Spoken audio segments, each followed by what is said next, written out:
like the second best two guard in the league, like behind me. I thought that was like the best thing in the world. I was like, oh, Mitch Richmond's right behind Jordan. I told you guys. Like Mitch was that guy. Love Mitch. Yeah, that was big news back in 6th grade when we came back to school. MJ had sent that word out. Exactly. And I think I know who your number 3 is. You think so? It's got to be Jay Will. No, I mean, he flamed out pretty hard. Very hard. Unfortunately. I liked watching him play, but it was a short stint. I think he only had 3 seasons with the Kings. Yeah. And while it was fun to watch, he was frustrating to watch. Yeah, I was just about to say, he was, at the time, and it was true, after the first 2 years wore off of the excitement, he was like the reason why they didn't go further before then. Like, it was like, right. Okay, we got to get rid of Jay Will because we're not going to go any further with him, which is really strange. Like, that, and the thing about it was, I don't know if he was good as Mike Bibby, ever as good as Mike Bibby in those 2 years where the Kings were title contenders.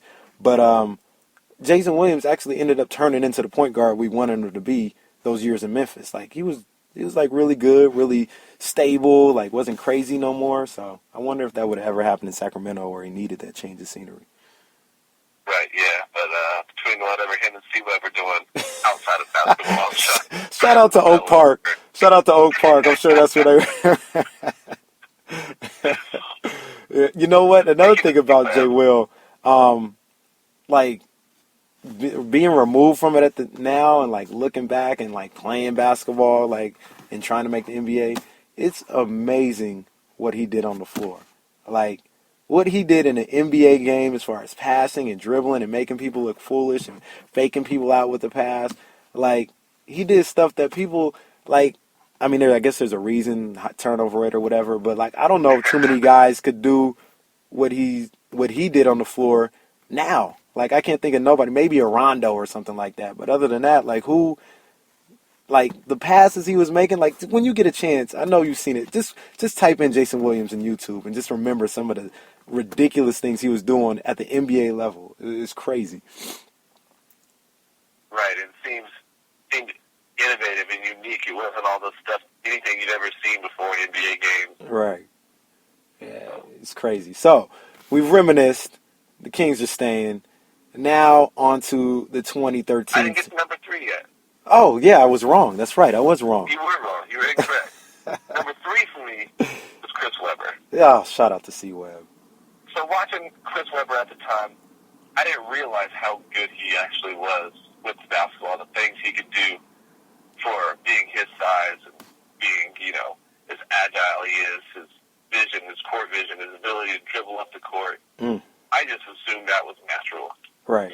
Right. And now we have to go through all the power forwards we have at this point. Oh. And you want him to be Chris Webber, but you realize, no, nobody can be Chris Webber. He had such a unique set of skills and things that he could do that you're never going to see a player like that again. Nah. Chris was, his years in Sacramento were, like you said, he was amazing. Like, he was an MVP candidate, a legit MVP candidate. And while deservedly so, he gets flack for kind of fading a little bit in the postseason here and there and in crunch time. I will say this, and I've watched the whole 0-2 Lakers series like maybe 5 or 6 times. That wasn't his fault. Like, he averaged like 25 and 13 in that Lakers series. Like, he was unguardable in that series. Like, he was ridiculous in that series. And that, if you want to make an argument against Chris Webber, that's not the one. That's not the time to make it. And then I fully believe if he doesn't blow out his knee in Game 2 against Dallas in 03, I think they win the NBA championship easy that year. Like, I think they win it easy. They would have faced the Nets and they would have beat San Antonio. If you remember in Game 1, they didn't have home court advantage. And then didn't they beat the Mavericks by like 25 in Game 1 in Dallas? Yeah, they destroyed them. And it was like a must-win for Dallas in Game 2. That's why they came back and won. But those 2 years is about as sad as it gets for any team in any sport, I think. Yeah, it was definitely a missed opportunity. Yeah, for sure. So, time running low. We're already at 10 minutes left. I told you it would fly by. But on to this year's team. The Kings are here, 2013, 2014. They're staying. And before I tell you what I think about this team, what do you think? Should they have kept Boogie? What you think about this team? So there's a lot of talent on the roster, a lot of good pieces, a lot of individuals that you can see that are going to have some good highlights, good careers, going to do some good things. But again, the pieces don't fit. Pieces aren't put together in a way to, I guess, make everybody else better. So I think this year it's going to be another losing season, but hopefully with the new coach and the new regime, it's a season where we figure out, who's staying, who's going. Yeah. We got to figure out. We paid Boogie already, so now that's our building block. Right. We got to figure out what pieces fit around him well. Right. And that now I can totally understand that, and that's very rational of you, Bo, to think that way. I'm gonna be irrational.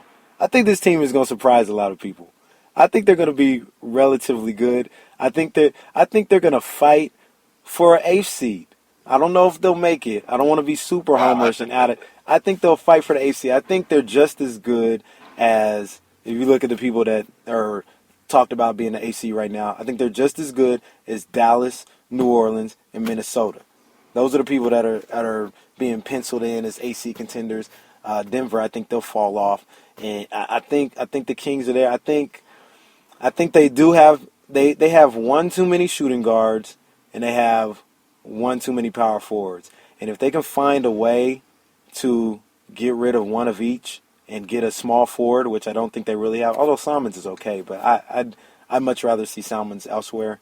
If they could find a way to swing a deal, like and get one less shooting guard, one less small or power forward, that would be great. Ideally, you'd want to get, and I like Thornton, but ideally because of the contract, you probably want to get rid of Thornton. I'm saying that because I want to see more Jimmer. I think Jimmer can play, and I'm ready to see Jimmer on the floor. Are you in the Jimmer camp? Do you think Jimmer should be out there more? I think Jimmer needs to figure it out himself. Get rid of this point guard thing that they tried to do last year with Keith Smart, and he's got to figure out his role. You and I have talked about this before, but probably 75% of making it in the NBA is figuring out your role, how you fit on a team. Right. So Jimmer's been used to putting up any shot he wants and not having to play defense, so you can't do that anymore. But if you're out there hitting 50% of your three-pointers on open jump shots, you're going to find a spot on that court every time. Yeah, and I don't know, why can't he just go out there and shoot and not think about defense? There's plenty of guys that do it. Jamal Crawford. He can, he just hasn't been able to shoot yet. That's the problem. He hasn't been able to figure out his space on the floor to be a spot-up shooter because that's never what he's been before. True. Yeah, he needs to accept that he probably is a spot-up shooter and accept that and being there. But I like Jimmer. I think Jimmer should be getting a little more tick. I love Boogie. You know what I'm saying? We talked about it. I'm all for the Boogie signing. And here's the thing. I think that if you're giving Boogie that money, you're obviously believing that he's an elite player in the league. So, obviously, I know next year's draft is loaded or whatever, but you believe in Boogie. I think they believe in McLemore. I think McLemore is going to be really good once he figures it all out and he gets a little better. So, I think those could be your top two players. You don't need to strike gold in the draft again. Like, if you made a deal for, and I don't know if I want this guy, but I'm saying like a Rudy Gay, like if you package like a Jason Thompson and Marcus Thornton for a Rudy Gay or a Salmons expiring or something like that to get a better small forward and put him in there, like, I think you're good. I think you can make, like, I believe they can make a run. I believe it. I believe they can make a run. I think the stability alone of having and I like Keith Smart, but having a legit head coach is worth 7 to 9 wins. Then you got to feel that they're a little better, so maybe that's another 1 or 2 wins. And I think Arco is always going to be rocking. I think they're going to have a home court advantage. I mean, you can look at a 10 to 12 to 13 win improvement. I don't know if I agree that Boogie and McLemore are going to be that combo, but I think you definitely need to figure it out because you're right. They do have the potential to do it. Right. But now we got to figure out now if they're going to actually step up and get it done. Right. I don't need them to be all-stars this year, but I need to see some progression. I think I'm more skeptical of Boogie than you are. But I think I need. I'll say this. I think I need Boogie to be an all-star, or at least in that discussion. Boogie, if we're gonna give you that money, if you're gonna get that KC ice cold seal of approval, I need you to be an all-star or very close to it. I'm gonna say it right now. Yeah, I just don't know if he has the discipline in him for that this year. I mean, I don't want to start listing off the other power forwards, but Timmy and Dirk already got a spot locked up. Yeah. I don't know. A few more. David Lee's out there. Blake Griffin's out there. Well, at the very least, it's a tough class to crack. I need him to be looked at as a snub if he doesn't make it. A snub. You need to be Steph Curry this year? Yes. And how they used to say Monte Ellis was a snub, too. Yeah. Monte Ellis. That reaction says it all right there. Who's he chucking up shots for this year? He's with Dallas, isn't he? He is with Dallas. Dallas is weak to me. Mark Cuban kind of just messed that whole situation up. Man, a lot more I wanted to get to, but we got 4 minutes left, and I promised you your mic time with anything that you wanted to say. I do this with all my guests. You come on, you got about 2 minutes to talk about anything in this world you want to talk about. Go. All right, so we're going to have a little discussion here about the youth of the world here. Okay.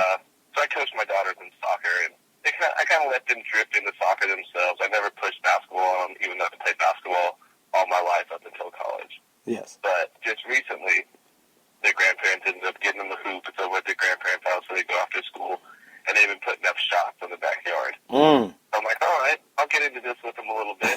And I'm out there with my daughter. She's 9 years old, and she's shooting terribly, horrible form. So I got to get into it. I'm like, all right, this is how you do it, and I want you to do it, this way. Right. Not being hard on her, but, showing her how it goes. And she's not getting it at the speed I need her to get it at. And I was like, why can't you do this? So I'm like, all right, she was having so much fun before I stepped in. Let me back off a little bit. Let her figure it out on her own.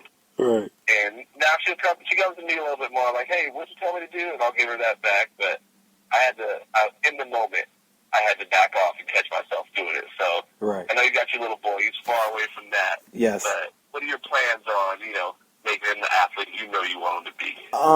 Well, I'm fortunate to be doing like training and stuff like that. So when he can walk and he can just come with me fearlessly, I'm going to have him in the gym as much as possible. He's going to sit on my lap every chance we get, watching basketball, baseball, football, and effectively just kind of brainwash him. That's the goal. The brainwash him to think that make him be around as much as possible. He'll have to like it. Yeah, well, it's just gonna be like. I look at it being like, he'll be like, well, this is just what life is. There's sports. I play sports. Like, this is what it's supposed to be. Until maybe he gets older and he realizes, like, maybe I don't like it as much or whatever the case may be. But until then, Daddy does it all the time. So, yeah, I'm going to do it. So I'm going to try not, like you, I know you tried. I'm going to try not to be the overbearing parent. I'm going to just kind of put it in his life like that. Like, he's at the gym with me or we're watching sports and, influence him that way. Yeah. That's the plan. And that's going to be the hard part is backing off. But you want them to just love it. Because when I was playing, I think mostly when you were playing, we were just playing because that's like same thing. That's what you did. Our parents were really in our ear too much saying, oh, you got to do it like this. You got to do it like that. Right. They just let us have at it. I was the one coming home every day saying, Mom, I'm going to the park to play basketball. There was no, hey, we're going to put up some shots today, Right. Right. Yeah. Well, I think you made the right move. How old is your daughter again? She's 9. Yeah. Give her. Yeah. She'll be all right. She'll be fine. I think she'll gravitate towards it. Take her to some Kings games. You'll be fine. She's coming with me on Wednesday for that home opener. Yes, sir. We will be in the building. I will see you then. We down to the final minute, man. I just want to thank you for staying up, man. It had some technical difficulties, man. You stayed up, hopped on this with me, man. I appreciate it, man. I definitely want to have you on in the future, too, man, because we have to rap about more of the NBA, Niners fan, all that other stuff, man. So I definitely want to have you on in the coming weeks, man. But I appreciate you, man. All right, sounds good. Thanks, Ken. This was a lot of fun. Yeah, thanks, man. Bo, we out of here, man. We on 50 Cent, yeah. Kendrick. You hear it? We out of here, man. Appreciate it again, Bo. They don't do what we do. Niggas ain't on the shit we on. Everything new. Spikes on the loop. Batons.